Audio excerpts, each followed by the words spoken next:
Hi, it's Unemployed Al with the results of the 2021 Kentucky Derby, and I will go over the analyst that I gave before the race, so you could hear basically the analyst on the three horses that finished 1, 2, 3.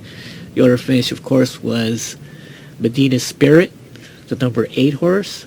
Second place was number 7, Mandolin, and third place was Hot Rod Charlie, the number 9 horse. But I'm going to cover them in the order of 7, 8, and 9, which is Mandolin, Medina Spirit, and Hot Rod Charlie. So basically second place horse, first place horse, third place horse. And this is my pre-race coverage. Afterwards, we'll fill you in on some other things.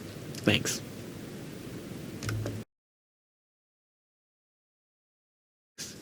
Number 7 is Mandolin at 50. He's very well bred. He was the favorite in the Louisiana Derby, but he ran 11 lengths behind Hot Rod Charlie and Midnight Bourbon and Oasis. Okay, the race before he beat Midnight Bourbon by 1.5 lengths. The race before that he lost to Midnight Bourbon by 1 length. So they kind of switched back and forth. His speed figures are not too bad. A 94, 183 his last 3 races. He's a mid-closer. His last race was so ugly, and they know no reason. The trader doesn't know a reason why. He had no excuses. He just didn't fire that day, but they said they couldn't find anything wrong with him. He might just bounce back. If he bounces back, he could... He beat Midnight Bourbon before. Midnight Bourbon is a good horse also. So, 15-1, maybe. Okay. Like I said, he's got to turn it around, and he switches off with Midnight Bourbon and him. But Hot Rod Charlie's, ahead of Midnight Bourbon, so. Okay. This is 7 horse Mandolin, 15-1. Okay, number 8 horse Medina Spirit is 15-1 also. He was a $35,000 purchase. He was 4 lengths behind Rock Your World in the Santa Anita Derby. Rock Your World's the second choice in this race, and I believe 5-1. And he was 3 wide. He let Rock the World have the lead. It was a very small field, 5 or 6 horses. But he did run 3 wide through the whole race, around the whole track. And he started to close on him a little, but then Rock Your World found another gear and seemed to pull away. Possibly if he would have went onto the lead, which he could have probably took the lead, maybe he would have been closer. And I think, not being wide, he'd probably be right neck and neck with this horse. And maybe with that kind of a chance, the horse might produce better. So it's Medina Spirit. He's a very lightly raced horse. I'm sorry, not Medina. Medina Spirit is not lightly raced. He's raced in a number of races. He's the Bob Baffert entry, and everyone always says you gotta watch the Bob Bafferts, because he's won like 6 Kentucky Derbies, which is quite a bit. He's got some Medina Spirit in there, and 15-1 is a great value bet. Speed figures 98, 93, 94. So he would kind of have to take a step forward, but that 98, like I said, it could be higher if he just had an inside trip, to race 3 wide. When he races 3 wide, he's got to cover a lot more ground, and that's what makes the difference there. Also, number of people do like Medina Spirit. Andrew Beyer, who does the Beyer speed figures for the Daily Racing Forum, likes him. So does Jay Privman, who's an analyst and writer for the Daily Racing Forum.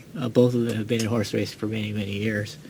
And the wide trip and all that, I could see make a case for him. And he's got to get lucky through traffic. Even Bob Baffert said that. All these horses say that. All these trainers say that. You got a 20 horse field, and you need to break good, and you need to position yourself and get lucky. Hope the favorite runs into some issues, and he's there. So that's basically how it works like that. As far as it's really a lot of racing luck involved. If the horses get the right racing luck, some get bad luck, and the other ones get good luck, and they end up winning. That's how it happens, and they get a price for that. So anyway, let's move on to number 9. Hot Rod Charlie. We talked about him quite a bit. You've heard his name a lot probably. He's 8-1. He's a $110,000 purchase. And basically, he beat Midnight Bourbon and Abyss by 2 lengths in the Louisiana Derby, which once again is another prep race, Louisiana Derby. Last race, and his last 3 figures are 96, 93, and 100. The previous race, Medina Spirit beat him by a neck and had trouble. Medina Spirit had trouble and bumped. And before, in the Breeders' Cup Juveniles, he was 3/4 of a length behind Essential Quality and 1.5 lengths ahead of Keep Me in Mind. He could do speed or he could close. He can go either way. He's a very versatile horse. That's why a lot of people are on him. Also, like I said, Byron Privet, like Medina Spirit, has kind of a long shot, but I think their top pick's going to be this Hot Rod Charlie at 8-1. Basically because he has a lot of options. He can go for the front end and he could close, so it gives him lots of options. But like I said, Medina Spirit did beat him and held him off too, and held him off pretty gamely. So if Medina Spirit's on her game and she gets a good break, she could pull the upset off. Okay, let's move on here. Well, as you can see, the strong favorite, which was Essential Quality, did not win. He ended up running 4th. But in his defense, he had a pretty much a rough trip. He got bumped right away off the start when a 17 horse came in, hit Rock Your World, the 50 horse, which is the second choice, which is hit into the 40 horse Essential Quality.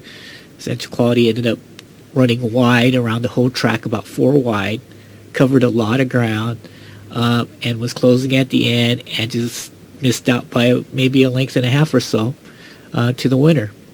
The other 2 horses who came second and third, Mandolin and Hot Rod Charlie, had perfect trips up on the front end. Everyone was up on the front end, so it was first, second, and third pretty much paraded around the whole track. Speed. A lot of times, it rained. It was supposed to. It didn't rain on that day, but it rained a couple days before. So sometimes they sealed the track because they were expecting rain Sunday. So they might have sealed it. They might have not cut it completely open, so it's partially sealed, which creates a faster track, which will favor the favorites. And no one really closed too much. A couple closers. Obesos closed a little bit, and Keep Me in Mind closed quite a bit. But he was so far back, he just couldn't make up the ground, especially on a track that's, not very fast. Rock Your World's excuse, the second choice. There was pictures of showing Joel Rosario on the horse, I believe, and his foots came out of the stirrups right at the start. So he had an awful start.